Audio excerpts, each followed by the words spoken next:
આજે વાવથરા જિલ્લાના જે ખેડૂતો છે એમને કલેક્ટર 37 ખેડૂતોને કલેક્ટરશ્રીએ નોટિસ આપી અને સાંભળવા માટે બોલાવ્યા હતા।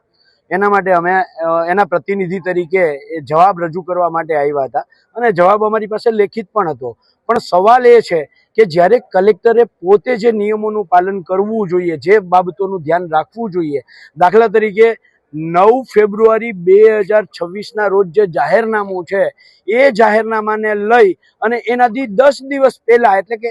31/1/2026ના દિવસે ખેડૂતોને નોટિસ આપી દેવામાં આવે છે। એટલે આ જ્યારે અમે સવાલ પૂછ્યો ત્યારે ક્યાંક ને ક્યાંક કલેક્ટરની જાણે ચોરી પકડાઈ ગઈ હોય અને એને એવું લાગ્યું કે મીડિયા હાજર હશે તો મીડિયાની હાજરીમાં તો અમારો ક્યાંક ભોપાડું છતું થઈ જાય, એટલે એણે એમ કહ્યું પહેલા મીડિયાને બહાર કરો, આપણે 2-5 જણા સાથે મળીને આ ચર્ચા કરી લઈએ। ભાઈ, અમારે ચર્ચા મીડિયાની હાજરીમાં કરવી હતી, કારણ કે જેથી કરીને મીડિયાને પણ ખબર પડે કે અત્યારના કલેક્ટરશ્રીઓ કંપનીઓના ખોળામાં કેવી રીતે બેઠા છે અને કંપનીઓ માટે કેવી રીતે કામ કરે છે। આ સરકાર છે એ અદાણીને અંબાણીના ખોળામાં કેવી રીતે બેઠી છે અને એના માટે કેવી રીતે કામ કરે છે, ભોપાડું છતું થાય એટલા માટે અમે કહ્યું કે નહીં, મીડિયાની હાજરીમાં જ ચર્ચા થવી જોઈએ। તો એના જે શબ્દો હતા એ અધિક કલેક્ટર તરીકે જ્યારે સામે સાંસદશ્રી બેઠા હોય, પૂર્વ ધારાસભ્યશ્રીઓ ઉપસ્થિત હોય અને એના જે જવાબો હતા એ જવાબો ક્યાંક ને ક્યાંક